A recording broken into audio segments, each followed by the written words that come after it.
Assalamualaikum warahmatullahi wabarakatuh. Halo semuanya, kenalkan saya Nurrahmania dari Program Studi Pendidikan Ekonomi Angkatan 2023 Universitas Sriwijaya.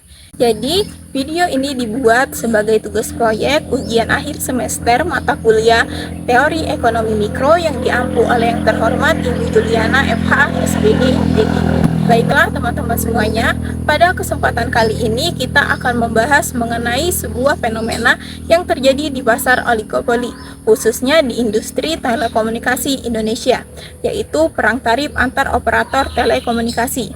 Dengan dasar artikel dan cuplikan dari CBNC Indonesia yang berjudul Perang Tarif Operator Industri Telekomunikasi Kelimpungan, kita akan menganalisis penyebab, dampak, dan solusi atas permasalahan ini. Jangan lupa untuk menyimak sampai akhir dan tinggalkan pendapat Anda di kolom komentar. Namun sebelum itu, mari kita saksikan cuplikan berikut ini. Sebenarnya kondisi bahwa persaingan operator di Indonesia ini sangat ketat itu sudah terjadi cukup lama ya.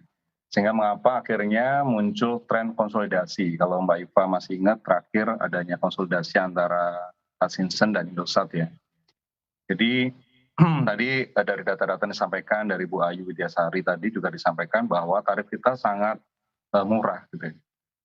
Nah yang jadi masalah adalah kalau sampai tarif ini yang ada di market ini di bawah harga produksi, akhirnya kan menjadi negatif gitu ya.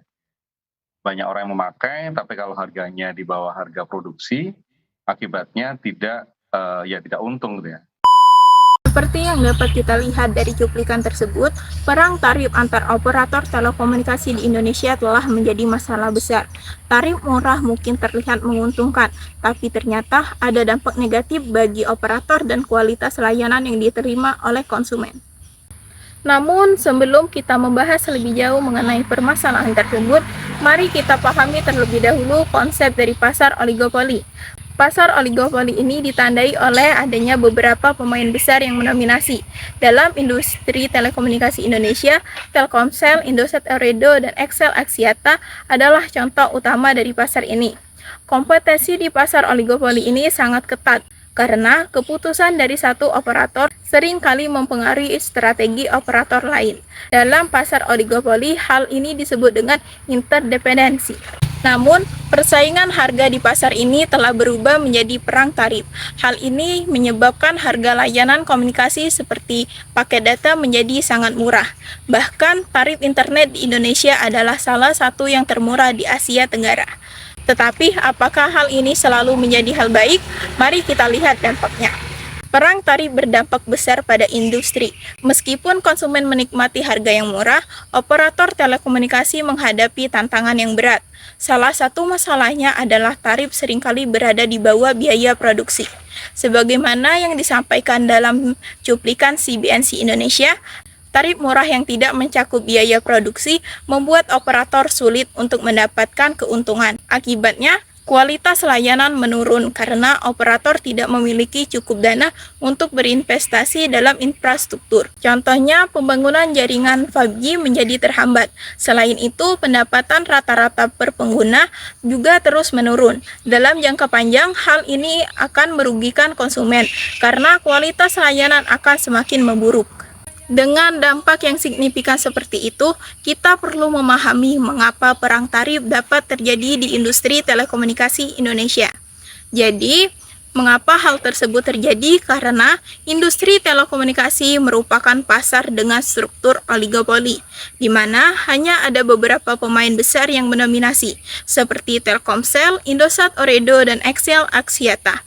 Dalam struktur ini, keputusan harga yang dibuat oleh satu operator seringkali mempengaruhi strategi pesaing dan menciptakan persaingan yang sangat ketat. Hal ini karena setiap operator saling bergantung dalam menentukan kebijakan pasar. Selain itu, operator berlomba-lomba untuk menarik pelanggan dengan menurunkan harga, terutama di pasar yang mulai jenuh. Teknologi baru seperti 4G dan 5G juga menjadi salah satu faktor pendorong. Operator perlu mengamankan basis pelanggan yang besar agar investasi dalam infrastruktur baru bisa menghasilkan keuntungan yang signifikan. Sayangnya, beberapa operator menawarkan tarif yang sangat murah bahkan di bawah biaya produksi. Strategi ini awalnya dirancang untuk menarik lebih banyak pelanggan, tapi pada akhirnya justru menurunkan profitabilitas. Hal ini memaksa operator untuk mengorbankan kualitas layanan dan kemampuan mereka untuk berinovasi. Salah satu langkah penting untuk mengatasi perang tarif adalah dengan melakukan konsolidasi, seperti merger Indosat dan Hutchison 3. Konsolidasi bertujuan untuk mengurangi jumlah pemain di pasar sehingga persaingan menjadi lebih stabil. Selain itu, regulasi pemerintah untuk menetapkan tarif minimum juga diperlukan untuk menjaga keseimbangan. Sebagai contoh, kita bisa melihat negara India yang menghadapi tantangan yang serupa, di mana dengan tekanan tarif yang rendah, banyak operator kecil yang tutup, sementara hanya pemain besar yang bertahan. Hal ini menunjukkan bahwa tanpa regulasi yang tepat, kesehatan industri bisa terganggu dan konsumen juga bisa terdampak. Kesimpulannya, perang tarif memberikan dampak negatif yang signifikan baik bagi operator maupun konsumen, terutama dalam jangka panjang. Bagi operator, perang tarif menyebabkan margin keuntungan menipis, menghambat investasi, dan menurunkan kualitas layanan.